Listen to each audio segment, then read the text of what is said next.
Alors, bonjour à tous. Après une petite pause examen, notamment pour corriger les copies, on se retrouve pour le septième épisode, je pense, de Fabula Ioris. Et comme d'habitude, j'ai un invité qui n'est pas là pour la première fois, donc je le laisse se présenter rapidement. Alors, je suis Guillaume Bartolotti, docteur en histoire du droit. Voilà. Bon, je ne me suis pas présenté, hein, mais je pense que vous commencez à me connaître. Donc, Diego Teles, maître de conférences contractuelles en droit public à l'Université de Nîmes. Et j'anime donc Fabula Ioris à peu près toutes les 2 semaines. Cette semaine, on va vous parler d'un thème qui est difficile à aborder en droit, hein, parce que c'est vrai que le droit ne s'intéresse pas trop au paranormal, au surnaturel, mais vous allez voir qu'il y a des choses quand même à dire, tout simplement parce que tout ce qui sort de l'ordinaire, tout ce qui est transcendant, tout ce qui est paranormal, donc au sens étymologique du terme, intéresse les philosophes, les scientifiques, les penseurs en général. Ça s'appelle la métaphysique, et la métaphysique, c'est justement cette volonté de comprendre les choses qui nous dépassent. Il y a d'un côté les choses concrètes et de l'autre côté les choses abstraites. La différence entre la métaphysique et le paranormal en général, c'est que le paranormal apporte une réponse qui relève plus de la croyance, de la superstition, alors que la métaphysique repose sur une méthode vraiment scientifique. Bon, le droit s'intéresse en général aux choses concrètes, hein. C'est pas pour rien qu'on attache beaucoup d'importance à la preuve lors d'un procès, mais il a du mal à digérer ou appréhender les choses abstraites, notamment les choses paranormales. Donc on va essayer de creuser cette question et on va procéder en trois mouvements. Donc dans un premier temps, on va faire un historique pour vous présenter ce que c'est que le paranormal, l'occultisme de manière générale. Ensuite, notamment par un biais historique, hein, avec Guillaume. Ensuite, on va parler un peu plus de la question de l'exorcisme, qui aura un intérêt particulier en droit pour nous. Et enfin, on va conclure avec quelques contentieux, quelques affaires célèbres ou moins célèbres, où le paranormal a pu jouer un rôle. Donc, je donne la parole à Guillaume, qui va donc nous expliquer l'histoire de l'occultisme. Et alors, effectivement, il faut savoir d'abord ce qu'est l'occultisme avant de traiter son histoire. Alors, l'occultisme, ça vient du latin occultus, donc c'est ce qui est caché. Donc, l'occultisme, c'est quoi? C'est la science des choses qui sont cachées, qui sont secrètes. Donc, ça attire à la suspicion parce que ça relève de l'ésotérisme. Et en général, on va opposer cela à ce qui est l'exotérisme par excellence, c'est-à-dire la Bible. Donc, ça relève de l'ésotérisme, mais il faut déjà faire une première différence concernant l'occultisme avec ce qu'on appelle la démonologie, avec lequel parfois on confond l'occultisme.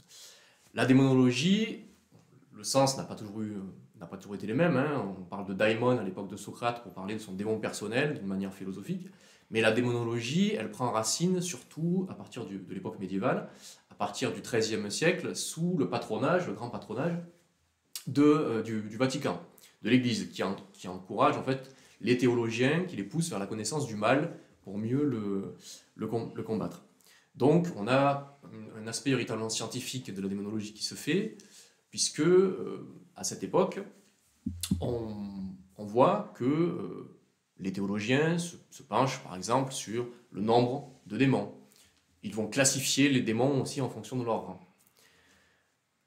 En même temps, pourquoi est-ce qu'il y a cette science qui se développe au Moyen-Âge? Puisqu'on prend racine en fait sur le texte biblique, sur le Nouveau Testament. Jésus, dans le Nouveau Testament, il y a des épisodes où il est soumis à la tentation par le chef des démons, par Satan. Il y a le fameux passage aussi où il purifie les démoniaques et où il fait que ceux qui sont possédés, finalement, intègrent le corps de porc qu'ils vont ensuite jeter dans les abîmes. Donc, l'Église se prend appui, finalement, sur les textes, sur les Saintes Écritures. L'occultisme, c'est pas ça. La définition qui est donnée par le Larousse, c'est l'étude et la pratique des sciences occultes. C'est l'ensemble de celles-ci. Donc, c'est un peu décevant. Il faut approfondir un peu la recherche et savoir que l'occultisme a eu plusieurs caractères au cours de l'histoire. Ça a commencé dans l'Antiquité, notamment avec la question de l'alchimie, hein, qui était liée à l'occultisme très tôt. Mais simplement, ça a été banni, ça a été condamné également par l'Église, puisqu'on a prêté à cela, on a prêté à l'occultisme des liens notamment avec la magie, avec la sorcellerie. Donc ça a été très tôt condamné, à la différence de la démonologie, donc, je le disais, qui a été encadrée et encouragée par le Vatican. Donc, Pour que l'occultisme commence à se développer véritablement, il faut attendre le premier âge d'or, qui est la Renaissance pour les sciences, et l'occultisme va être lié à tout ce qui est divination, en règle générale. Donc l'astrologie, la chiromancie, et encore de nos jours d'ailleurs, ce sont des considérations, hein, l'astrologie, les horoscopes, etc., qui perdurent, puisqu'elles ont laissé, enfin, elles ont permis de combler, en quelque sorte, un vide qui a été laissé par le recul du christianisme. Alors, justement, petite anecdote qui concerne le droit, cette fois. Lorsqu'on était en deuxième année de droit, donc en licence, nous avons eu un examen en droit civil, donc avec un cas pratique, où on nous demandait en fait de résoudre un problème juridique où une dame, en fait une voyante, avait vendu des objets occultes, donc pour faire de l'occultisme, hein, à une autre personne qui n'avait pas payé. Et en fait, en regardant la jurisprudence, on a constaté que en fait, les objets liés à l'occultisme sont interdits à la vente, en fait. Et une vente de ce genre est considérée comme nulle, en fait. Donc, on n'a pas le droit d'exiger le paiement, en fait, pour des objets considérés comme des objets occultes. Donc, ça veut dire que le droit s'y intéresse, en fait, et d'une certaine manière, il essaie d'éviter les abus des personnes qui seraient donc susceptibles de tomber de ce genre de piège superstitieux. Alors, pour revenir à la question de l'occultisme qu'on avait mis de côté pour cette parenthèse juridique, et pour revenir vraiment au développement de l'occultisme, puisque là on a vu l'époque médiévale, on a vu les divergences et les différences avec d'autres thèmes, il faut savoir que l'occultisme naît véritablement au début du 19e siècle, enfin à partir plutôt du milieu du 19e siècle, pour différentes raisons, notamment parce que, on le sait, le 19e siècle, c'est le siècle du recul du christianisme, auquel j'ai fait référence tout à l'heure, c'est la fameuse formule de Nietzsche, hein, Dieu est mort et c'est nous qui l'avons tué. Et donc c'est le résultat d'une conjonction d'éléments qui apparaissent déjà au 19e siècle. C'est la lutte contre l'omnipotence de l'Église, c'est le développement de la philosophie des Lumières qui place l'individualisme et l'homme au centre de sa doctrine. C'est aussi la reconfiguration du rapport à Dieu avec notamment le déisme. Tout cela aboutit dans une espèce de conflagration durant la Révolution française qui aboutit en fait à un renversement total des considérations religieuses et sociales de l'époque. Et dans le même temps, il faut rajouter, autre élément connu, que le 19e siècle, c'est l'époque de la foi dans la science, le développement dans la science, qui concurrence donc grandement la foi en Dieu. Alors, quand est-ce qu'on entend parler pour la première fois d'occultisme et des sciences occultes? Il faut attendre 1829, avec un Français qui s'appelle Eusèbe de Salverte, et qui publie un livre qui s'appelle « Les sciences occultes ».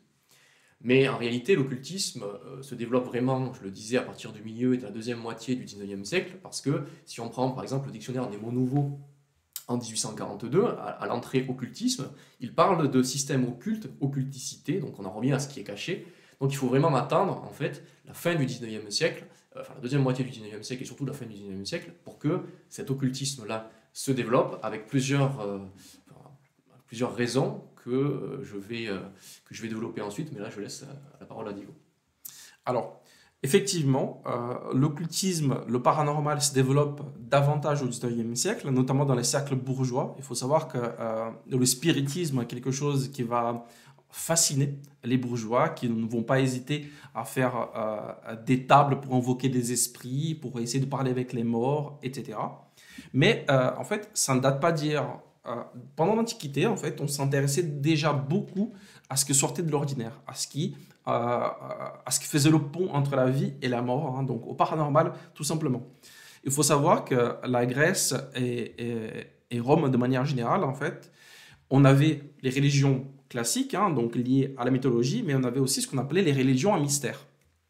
C'est quoi les religions à mystère? En fait, ce sont des religions, la plupart du temps issues en fait, de cultures extérieures, donc à la Grèce et à Rome, donc des cultures orientales.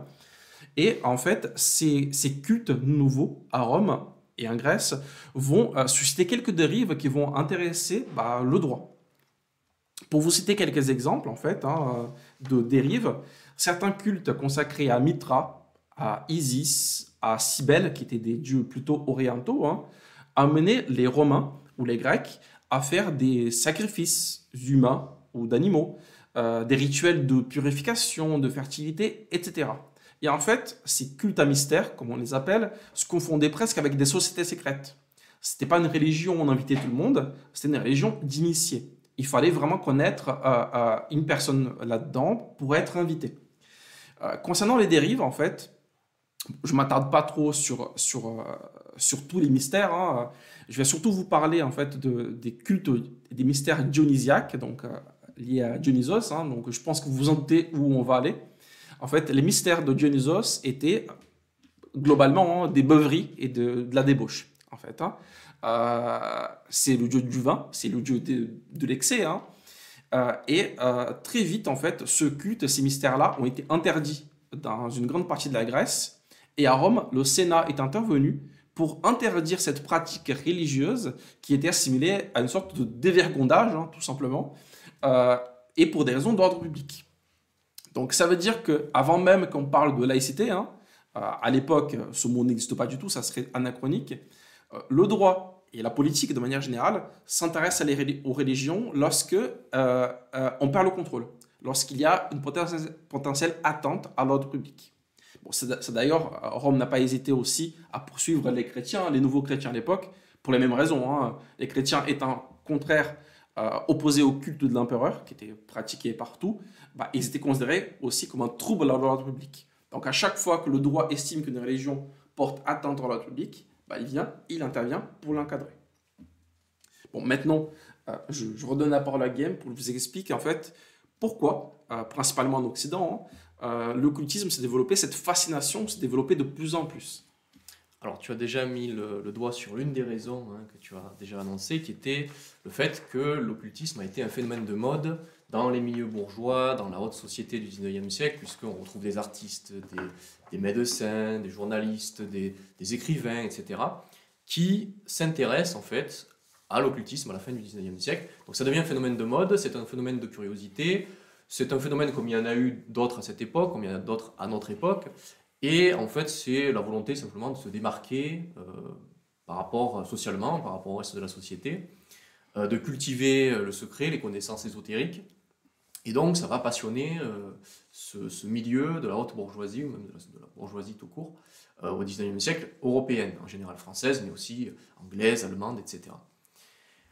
Donc, on va avoir ce phénomène. Parfois, ça va être un simple hobby, un simple passe-temps. Parfois, ça va être un vrai intérêt.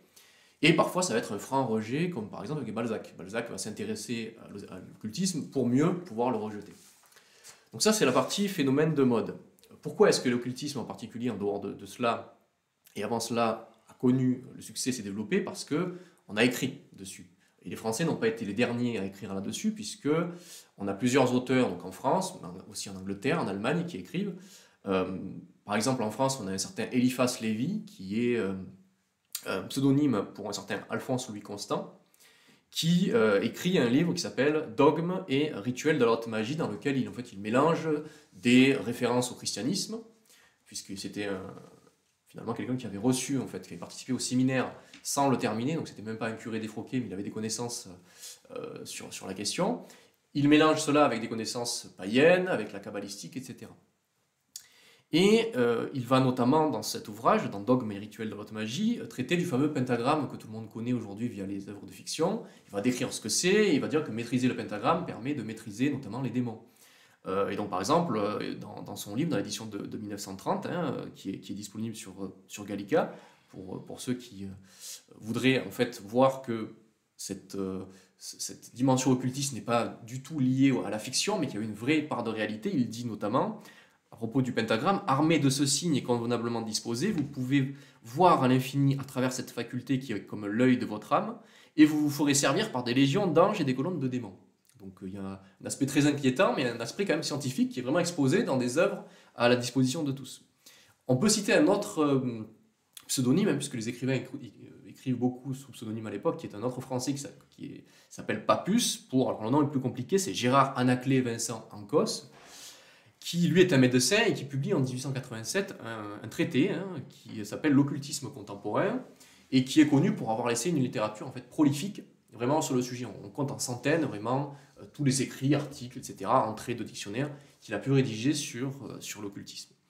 Et en dernier lieu, pour cette premier élément, il faut citer en fait un nom qui est très souvent lié à l'occultisme, qui n'est plus un nom français cette fois-ci, c'est celui de Helena Blavatsky, qui est une Russe, qui a été naturalisée américaine et qui a conceptualisé à Londres ce qu'elle a appelé la théosophie, c'est-à-dire littéralement la connaissance du divin. Elle a fondé la Société théosophique, pour laquelle en fait, il s'agissait d'étudier les lois cachées de la nature et de révéler aussi les pouvoirs cachés de chacun, dont chacun disposerait en soi. Ça rappelle un peu, pour ceux qui connaissent un peu les éléments philosophiques et métaphysiques, religieux de l'Orient, ce qu'on pourrait appeler aujourd'hui les chakras, libérer les chakras du corps humain.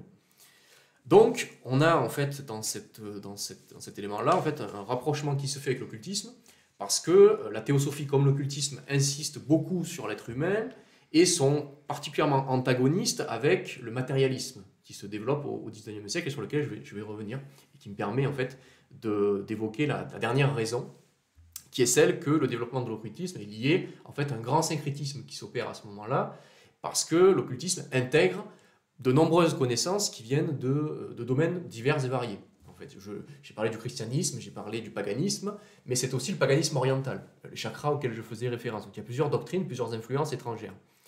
Et l'occultisme va notamment recevoir une imprégnation du spiritualisme en général, c'est-à-dire la croyance dans la communication avec les esprits, et notamment l'une des branches du spiritualisme qui est le spiritisme, finalement, qui est une branche en fait plus encadrée, puisqu'il y a des règles particulières, il y a des croyances particulières, comme la croyance à la réincarnation, par exemple.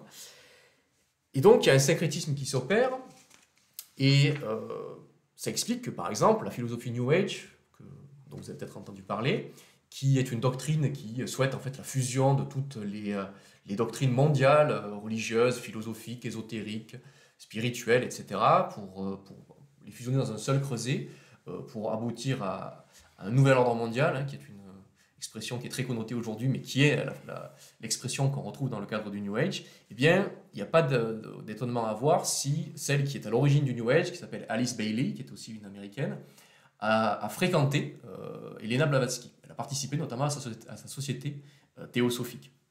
Donc en fait, quelle est la particularité, pour terminer, de l'occultisme? C'est qu'en réalité, il combat le matérialisme. Et pourquoi il combat le matérialisme? Parce que l'occultisme défend, en réalité, la supériorité de l'esprit sur la matière. Donc il s'oppose frontalement à l'époque à toutes les doctrines matérialistes, la philosophie, la science, l'histoire également, que l'on voit chez d'éminents auteurs comme Darwin, comme Marx ou comme Hegel, par exemple. Donc voilà les spécificités qui expliquent le développement concret à partir du XIXe siècle et vraiment à cette époque de l'occultisme. D'ailleurs, on peut déjà comprendre pourquoi le droit s'y intéresse assez peu à l'occultisme, parce que ça relève de choses abstraites, des choses que souvent on ne peut pas expliquer, qui sont basées sur la simple croyance des personnes qui les pratiquent. Donc il n'y a pas forcément de fondement scientifique à tout ça. Le droit, si je peux me permettre, en fait, a abandonné le côté irrationnel depuis l'époque médiévale. À l'époque médiévale, on connaît les preuves irrationnelles, le duel judiciaire, les ordalies, etc. Le droit a abandonné peu à peu ces procédés irrationnels pour se baser sur uniquement la raison. C'est pour ça qu'on rejette en fait toutes ces choses, même si Diego va nous donner quelques exemples plus tard. Le droit, de toute façon, il s'est laïcisé. Et en laïcisant, il a abandonné non seulement les références à la religion, mais aussi les références à tout ce qui peut relever de la superstition. Donc c'est normal que l'occultisme soit exclu. Après, il y a un autre domaine, par contre, où la frontière commence à devenir un peu plus floue. C'est la question de l'exorcisme. Alors, pourquoi? Tout simplement parce que, contrairement à ce qu'on pourrait penser, les exorcistes, et les exorcismes de manière générale, en tout cas, là on va se concentrer sur ce qui fait l'Église catholique, qui a le modèle, on va dire, presque le monopole de la question, même si d'autres religions le pratiquent. L'islam connaît l'exorcisme, les protestants connaissent l'exorcisme aussi, mais c'est vrai que le cadre, on va dire, juridique, presque, on va le voir, existe principalement dans l'Église catholique à travers le Vatican.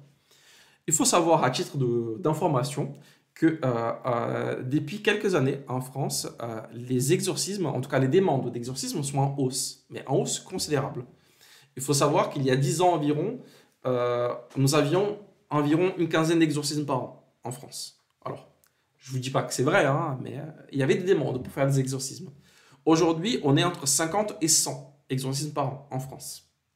D'ailleurs, la demande a tellement augmenté que toutes les diocèses françaises, donc il y en a environ une centaine, possèdent leur propre exorciste. Sachant que l'exorciste est soit un évêque, soit un prêtre qui a été habilité par un évêque. Donc ça ne se fait pas comme ça. C'est pas n'importe quel prêtre ou n'importe quel curé qui va pouvoir sortir, parler en latin pour faire des exorcismes. D'ailleurs, petit détail juridique, on va dire, pour le coup, hein, et Game va vous donner plus de détails là-dessus aussi, mais il existe un code, enfin, le code du droit canonique, et dans son article 117, paragraphe 2, bah, on nous dit que, clairement, un prêtre, pour pratiquer un exorcisme, il doit être pieux, éclairé, prudent et intègre. Et d'ailleurs, je ne vous donne pas tout le détail parce que ça serait quand même un peu barbant, mais ce code de droit canonique énumère plusieurs conditions, plusieurs règles à suivre pour les exorcismes. Donc vraiment, ça ne se fait pas comme ça.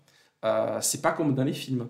Donc il y a un cadre juridique, et si la frontière, c'est pour ça que je vous disais que la frontière avec le droit, elle commence à devenir un peu plus floue. Je vous laisse donc avec Game pour vous expliquer un peu plus de ce cadre, on va dire, moitié légal, moitié religieux de l'exorcisme. Alors là, effectivement, tu vas encore lancer quelques pistes. D'abord, qu'est-ce que c'est que l'exorcisme? C'est un rituel qui est destiné à expulser le démon du corps d'une personne et pour, finalement, purifier cette personne. Tu l'as dit aussi, ça existe dans plusieurs cultures, ça existe dans le christianisme principalement, à travers le catholicisme, ça existe dans le bouddhisme. Il y a eu des affaires, par exemple au Japon, une jeune fille en 2011 qui est décédée après avoir été battue pendant un rituel d'exorcisme. Ça existe dans l'islam à travers les djinns, les mauvais génies. Alors, ce n'est pas les génies d'Aladin, pour le coup, c'est les mauvais génies. Et donc, ça ressortit principalement du christianisme. Et certains, en fait, voient une antériorité dans l'Ancien Testament avec la pratique du bouc émissaire. On le charge des péchés, etc. On le lâche dans le désert. Ça me paraît être quelque chose d'assez différent. Ça relève plutôt du Nouveau Testament et les exemples que j'ai donnés de Jésus qui pratique les exorcismes, comme je l'ai indiqué tout à l'heure. Le mot exorcisme, il est, comme on peut s'en douter, d'origine grecque, exorkismos en grec. Et alors le mot à la base signifie la prestation de serment. On le retrouve par exemple chez Polybe, c'est un historien grec. Et dans le Nouveau Testament, quand on l'utilise, c'est plutôt, on traduit ça par adjurer. On adjure le démon de se retirer, etc. Et donc lorsque Jésus pratique en fait l'exorcisme, on ne dit pas qu'il est exorciste, on dit qu'il chasse les démons, il purifie les personnes, etc.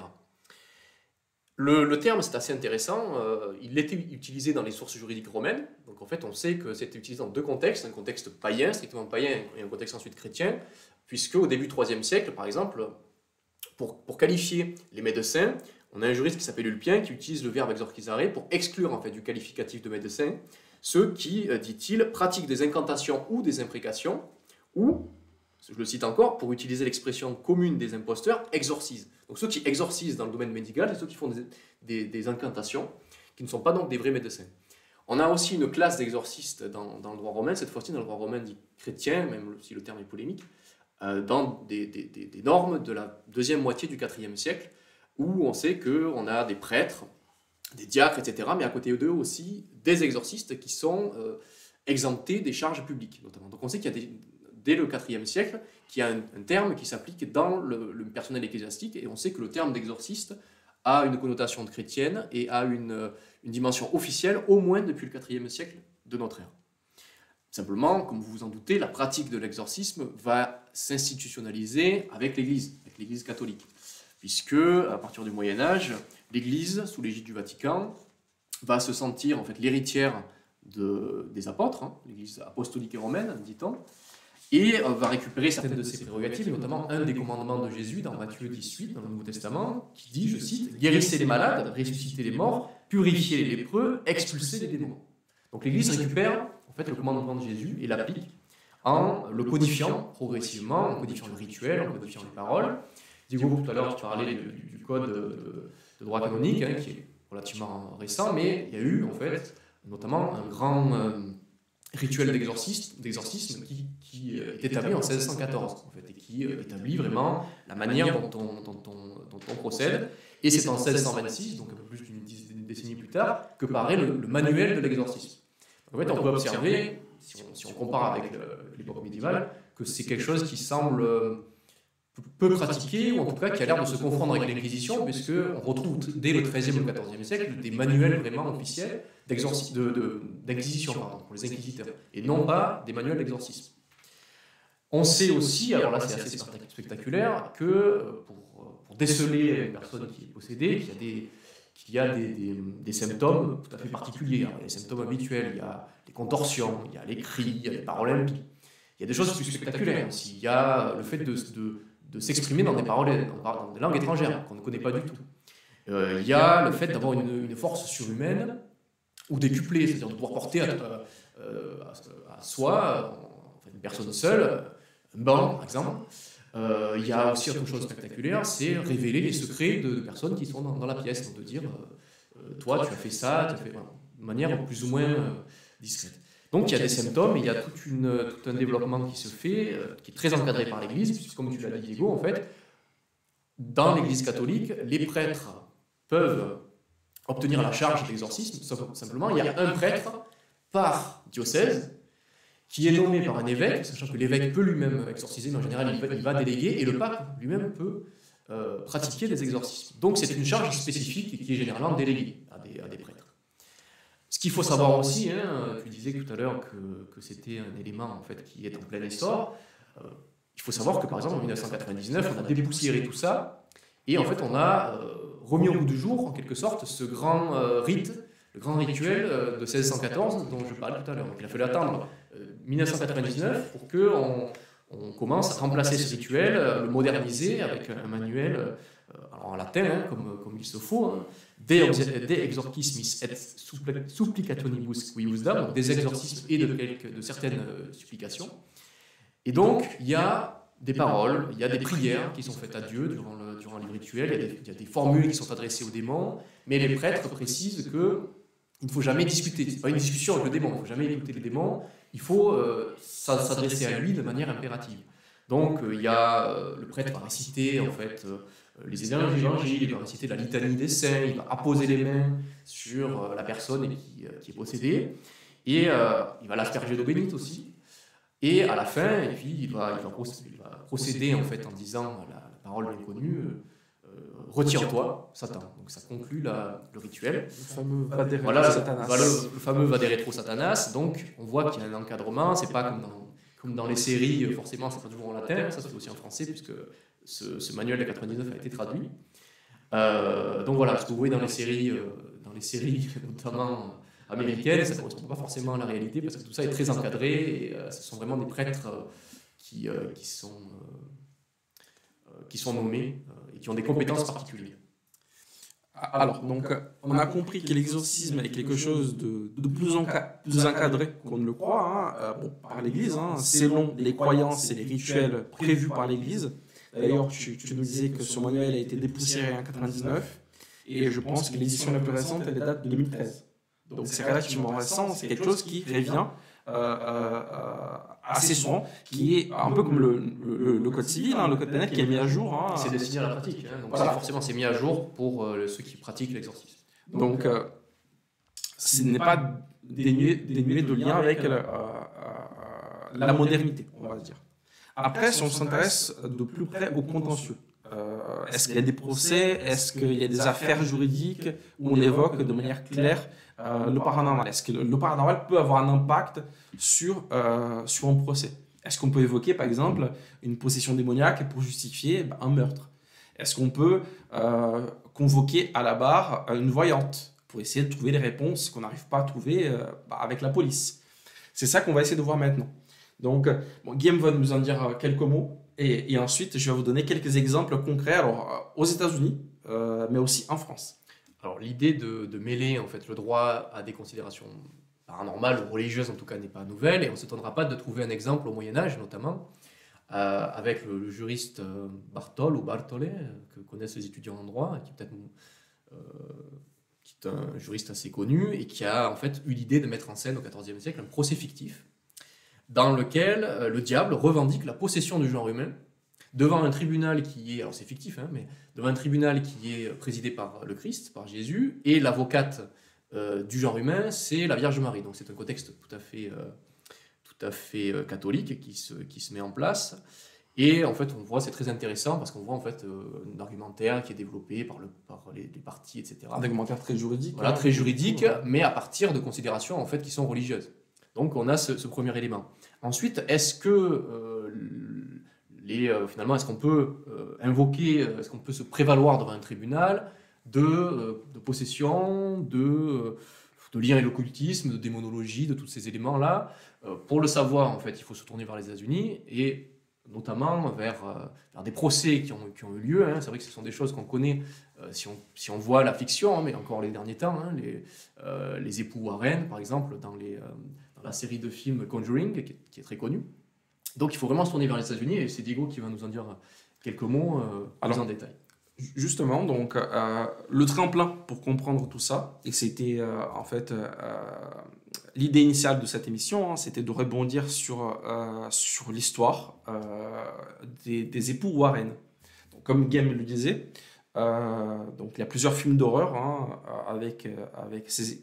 qui essayent de montrer l'histoire des époux Warren qui ont vraiment existé. Hein, et on va s'intéresser principalement à l'histoire du troisième film, où on nous montre un vrai procès qui a eu lieu aux États-Unis, où l'un des clients des époux Warren se prévaloir donc d'une possession démoniaque pour justifier le fait qu'il a tué quelqu'un.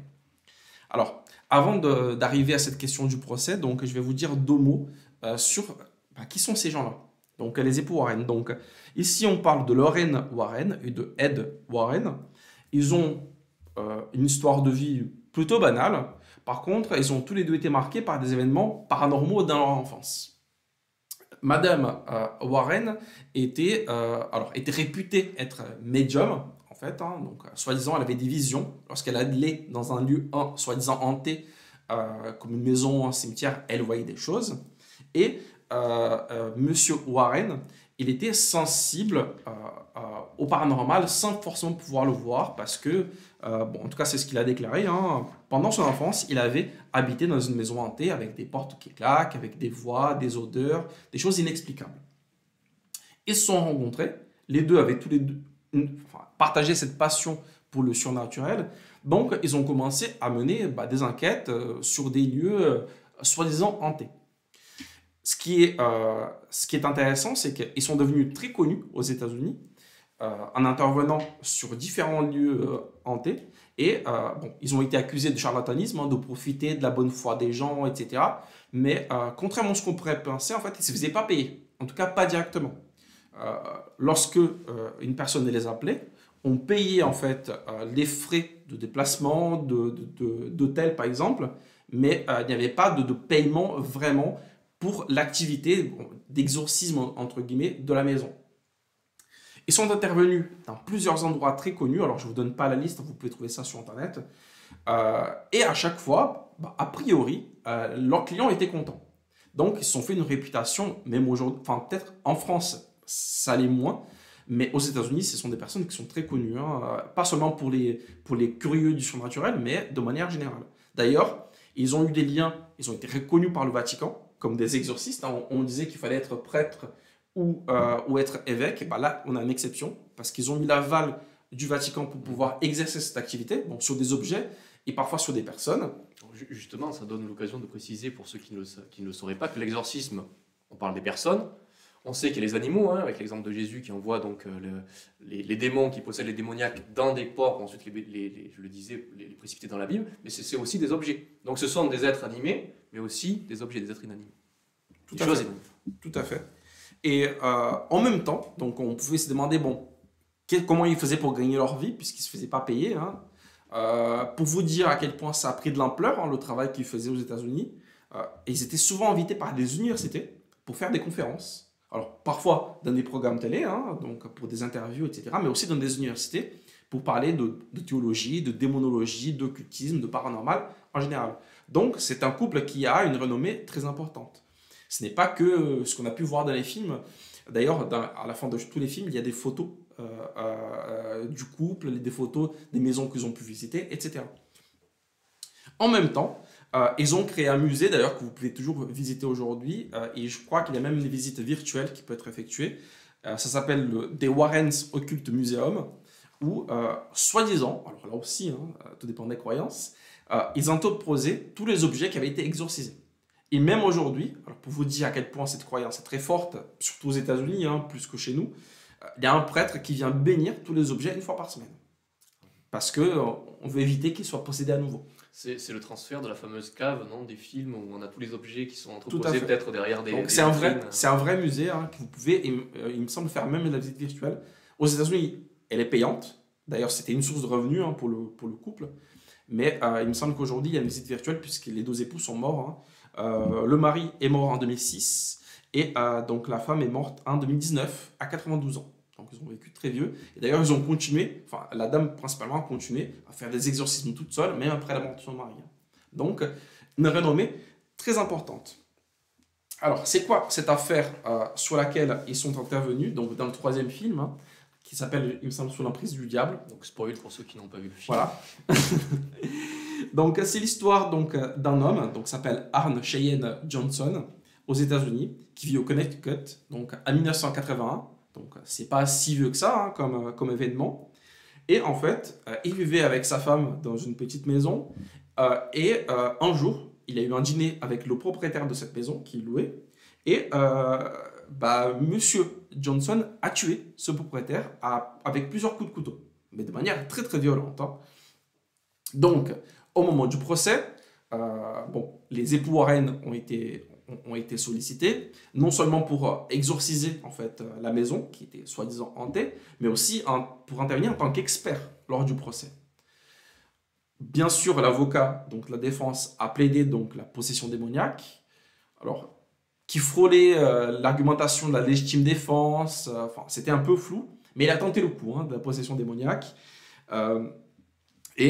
Contrairement à ce qu'on pourrait penser, ça a été pris plutôt au sérieux. En tout cas, ça a été écouté dans un cadre très formel. Ça n'a pas été écarté par une objection ou autre. Hein. Donc, ça a été écouté. Bien sûr, ça n'a pas été pris en compte, malgré le fait que M. Johnson maintient, même aujourd'hui, hein, qu'il ait eu possession démoniaque. Il n'a jamais avoué les faits. Il maintient, il et sa femme aussi, que c'était vraiment ça. Ça n'a pas eu d'impact. Si, quoique. Il risquait la peine capitale. Il aurait pu avoir jusqu'à la peine capitale. Au final, il a été condamné à, il me semble, 11 ans de prison. Il est parti au bout de 5 ans. Pour un meurtre, où on risque parfois la perpétuité, la peine capitale, 30 ans. 11 ans, c'est pas beaucoup. Donc peut-être que ça a pu influencer le jury, cette histoire de possession démoniaque. À défaut de l'acquitter, ça a pu influencer la sentence. Puis il y avait des circonstances un peu particulières, je crois, c'était un fond de dispute, ils étaient tous un peu alcoolisés, etc. Oui. Donc je pense que tout ça a pu jouer sur... Tout à fait. C'était vraiment un peu flou. Alors, justement, là, ça n'a pas disculpé la personne. Hein. L'issue du procès, c'est qu'il a quand même été condamné. Donc, le jury n'a pas pris en compte cette question. Mais, même inconsciemment, le fait que la peine ne soit pas aussi élevée, ça a pu s'aimer le doute, en fait. Et je pense que c'était ça, principalement, l'objectif de l'avocat. Hein. Sachant qu'on est dans un contexte très particulier. Aux États-Unis, la religion est beaucoup plus prégnante que chez nous. Hein. La laïcité n'a pas la même valeur, hein. Ou en tout cas la même emprise. Les hommes politiques n'hésitent pas à faire référence à l'Église catholique, à la religion de manière générale. Lors d'un procès aussi, on va jurer sur la Bible. On va avoir cette question, cette dimension religieuse qui est beaucoup plus présente dans la société. Donc forcément, lorsqu'on parle de bien, de mal, de diable et de possession, d'exorcisme, ça fait écho beaucoup plus que chez nous aux États-Unis. Ce qui peut expliquer cette sentence moins lourde dans cette affaire en particulier. Mais ça n'a pas été pris en compte. On n'a pas non plus évoqué la folie. Ça aurait pu, hein, un trouble psychiatrique, souvent, c'est ce qui va arriver. Ici, ça a eu effet, on va dire, ça a eu l'effet d'une atténuation de peine, en quelque sorte. Bon, ça c'est aux États-Unis. Alors, est-ce qu'en France, où la laïcité a une force beaucoup plus importante, est-ce qu'il y a des affaires où ça a pu être évoqué? Est-ce que le paranormal a pu être évoqué?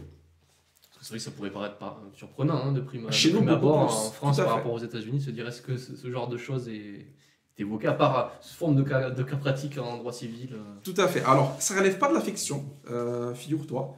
En France, alors en 2016, dans une affaire, alors ici c'est un peu particulier, hein, ça a été même tourné au ridicule par la presse, dans l'affaire Fiona, donc une petite fille qui a été tuée par la mère et le beau-père, donc en 2016, la cour d'assises de Puy-de-Dôme a écouté une voyante qui est venue comme témoin dans une affaire. Alors bien sûr, on aurait pu la refuser, hein. L'avocate de la partie civile a convoqué ce témoin, cette femme. Le président de la cour d'assises a autorisé, alors qu'il savait que c'était une voyante, une médium, qui, soi-disant, avait des détails sur la disparition, sur le contexte, sur les pistes que la police n'arrivait pas à trouver.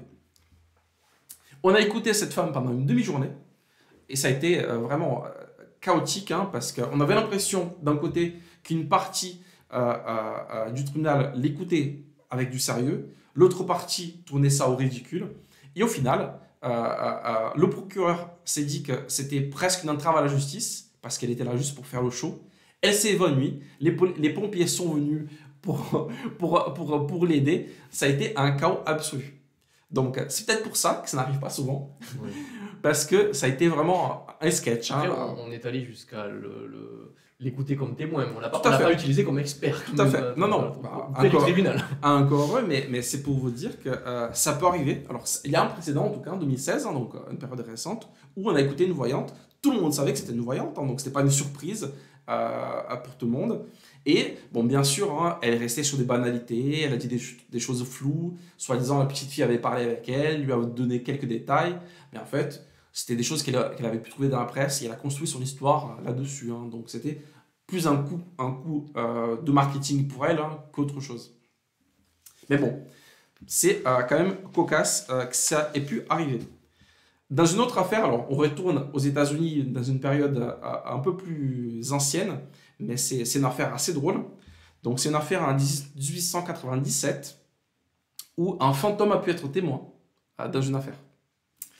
Alors, qu'est-ce qui se passe? Bon, c'est aux États-Unis. Et surtout, c'est au 19e, fin du 19e.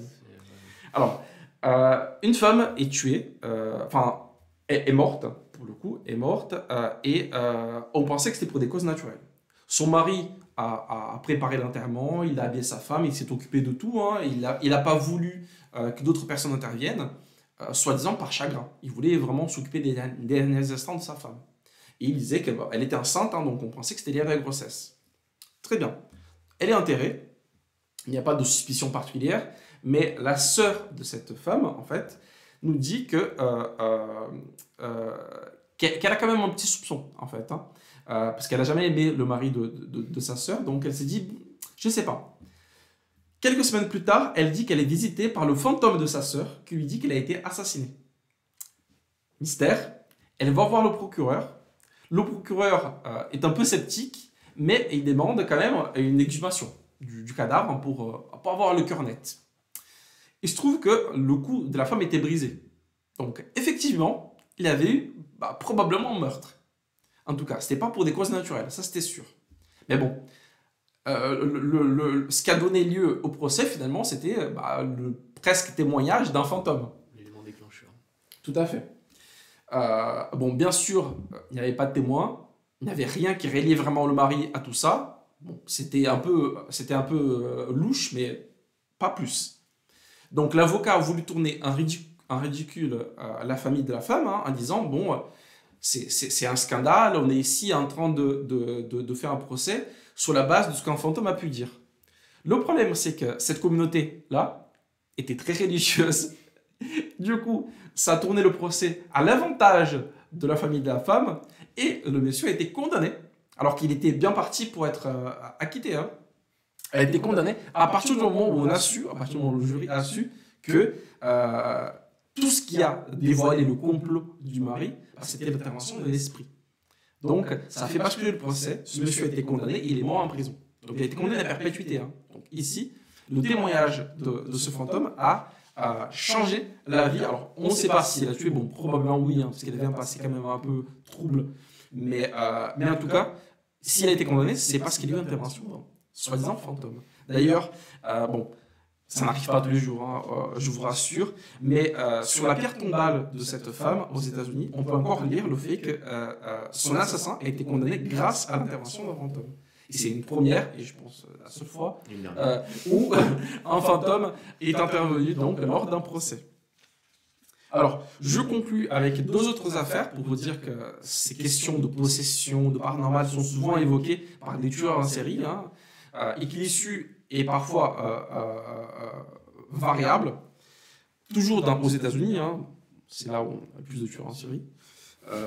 Donc en 1976, donc, je pense que c'est assez connu, c'est le fils de Sam.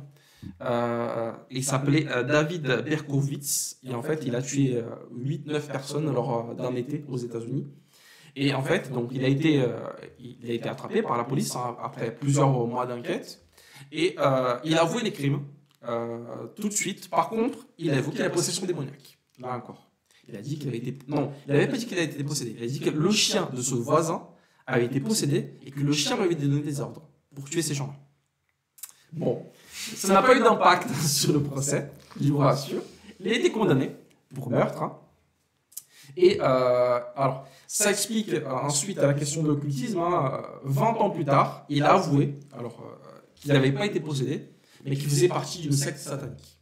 Donc souvent, en fait, les meurtres rituels, les meurtres qui vont évoquer en fait une possession démoniaque, en fait, ce sont des personnes qui sont mêlées à l'occultisme en fait, hein, qui sont mêlées à des sectes, alors pas forcément satanistes, mais des sectes occultistes, obscures. Et en fait, c'est pas qu'il y a possession, c'est que il y a une croyance très forte dans quelque chose, liée au mal ou pas, hein, tout dépend des croyances, et qui mène du coup à des sacrifices. Vous vous rappelez ce que je vous ai dit dans les mystères pendant l'Antiquité, les rituels de sacrifices humains étaient assez courants. Donc, c'est pas étonnant que ça se reproduise encore aujourd'hui. C'est arrivé aussi au Japon avec la fameuse secte Aum là, dans les années 90 qui a fait une espèce d'attentat dans le métro. Et d'ailleurs, je crois que les derniers représentants ont été condamnés à mort. Tout à fait, avec du gaz moutarde dans le métro. Exactement. Donc, ici, c'était lié à une secte satanique. Et ça arrive encore aujourd'hui. Hein.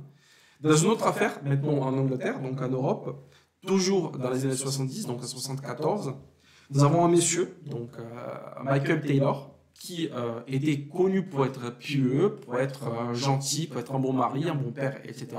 Et du jour au lendemain, il va vriller. Il va commencer à dire des obscénités, à être violent avec sa femme, à se comporter bizarrement. Bon, tout ça mène, il était pieux, hein, donc tout ça mène à un exorcisme. Soi-disant, les exorcistes arrivent à lui enlever 40 démons. C'est pas rien. Et ensuite, par contre, ils disent, alors petit avertissement à la fin, alors on a réussi à tout enlever, ou presque, il reste peut-être un démon, on ne sait pas.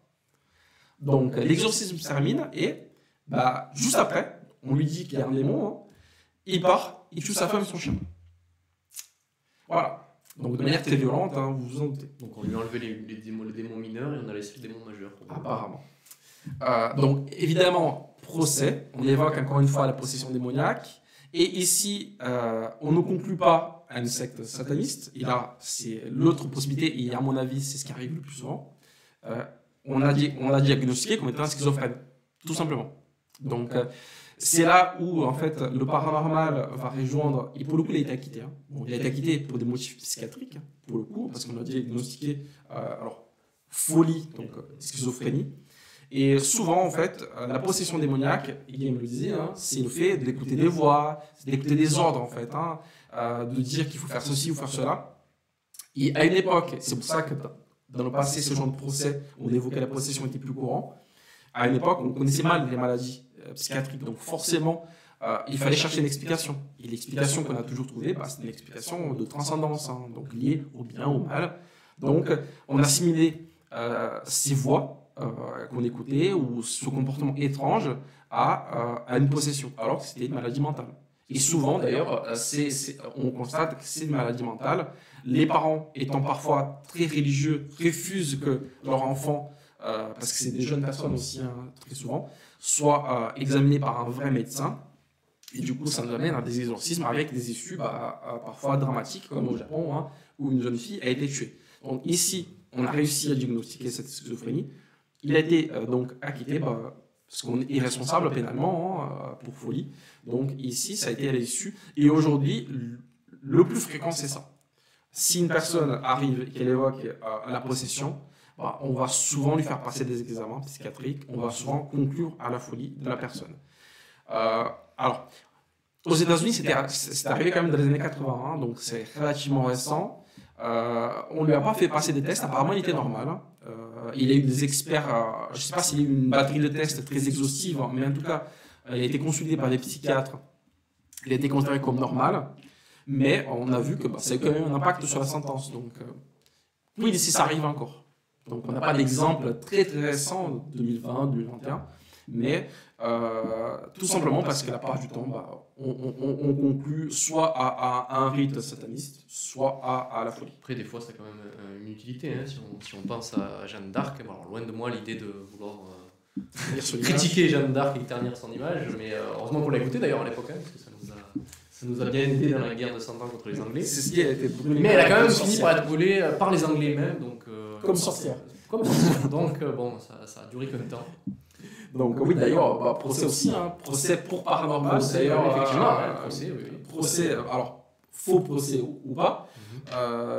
On a évoqué donc, le paranormal, on l'a assimilé à une sorcière, il était condamné, donc au bûcher. Donc, on était moins tendre à cette époque. C'est pour ça que tout à l'heure je disais que le premier manuel est intervenu au XVIIe siècle, parce qu'avant, en fait, on avait tendance à considérer, à mettre tout ça dans le même sac, dans le sac de l'Inquisition qui traitait tout d'une même manière, en fait, sans faire de distinction. Avec le bûcher. Voilà, avec le bûcher ou d'autres moyens tout aussi sympathiques. Voilà. Donc, bon, bien sûr, hein, ces considérations-là ne sont pas exhaustives. Il y a des travaux très sérieux sur le surnaturel, sur le paranormal et les liens. Alors, pas seulement avec le droit. Peut-être un droit, les études sont moins fréquentes, mais en anthropologie, en psychologie, dans d'autres sciences humaines, on s'intéresse aux phénomènes et on essaie de comprendre cette emprise, cette fascination qu'il a sur la société, sachant que, alors Guillaume ne l'a pas évoqué, je vous ai dit qu'il y a une augmentation des exorcismes en France, mais alors que par le passé, c'était quelque chose d'assez tabou chez nous, les sectes se multiplient aujourd'hui en France. Il y a cette recherche de cette quête de vérité, cette quête de transcendance, qui a toujours été très courante aux États-Unis, moins fréquente chez nous, où la spiritualité est peut-être moindre, mais de plus en plus de personnes vont aller chercher des choses en dehors de la religion, donc surtout vers la secte. D'ailleurs, petite anecdote aussi qui nous concerne, il y a quelques années, à Berlin, on a été abordé par des scientologues qui ont essayé de nous recruter. donc on a failli rencontrer Tom Cruise. Voilà, on a fait une belle occasion. Voilà, on a failli devenir scientologue, pour l'anecdote. Mais vraiment, on était dans la rue, en train de marcher. À Charlottenbourg. Voilà, et on s'est fait alpaguer dans la rue. Ils ont été relativement insistants. Donc, ils nous ont poursuivis pendant quelques temps. Mais bon, pour vous dire que voilà, c'est quelque chose qui devient plus courant, que ça se démocratise en Europe en tout cas. La scientologie est interdite en France, ils n'ont pas le droit en tout cas d'avoir un siège chez nous, mais dans d'autres pays, ils ont en Espagne, en Allemagne, ils avaient un siège, pas loin d'ailleurs de l'endroit où on était. Et du coup, c'est quelque chose qui inquiète ou pas. En tout cas, il peut y avoir dans l'avenir une intervention comme à Rome, où on estime qu'il y a tout l'ordre public, donc on va encadrer tout ça. C'est vrai qu'il y a le retour aussi des superstitions. Enfin, je parlais des horoscopes que les gens écoutent parfois religieusement à la radio le matin, etc., en disant qu'est-ce qu'ils vont m'annoncer, est-ce que ça va être une bonne ou une mauvaise journée. Même les superstitions, comme dans l'Antiquité, ça revient. Et tout ça, on revient toujours au même point de départ. C'est le recul progressif de la religion, de l'emprise de la religion sur la société. Donc les gens se créent des substituts, tout simplement. La nature hors du vide. Voilà, tout à fait. Donc, ça me permet de conclure donc, cette émission. J'en profite donc pour faire un peu de teasing. Alors, courant juin, on fera enfin le crossover avec le roi de l'histoire, donc sur l'histoire dans les mangas. C'est un crossover que nous avons annoncé en décembre dernier, je crois, lors du premier épisode de Fable Iris. Donc, il aura lieu cette année encore, donc bientôt. Et on aura aussi une émission sur Godzilla et la responsabilité administrative. Alors, je vous laisse trouver le lien entre les deux. Probablement fin juin. Donc, on se retrouve encore une fois avec Fable Iris avant la fin de l'année scolaire. Et ensuite, on se retrouvera l'année prochaine pour la saison 2. Voilà. Merci à vous. Connecté. Merci à vous d'avoir suivi cette émission et à la prochaine.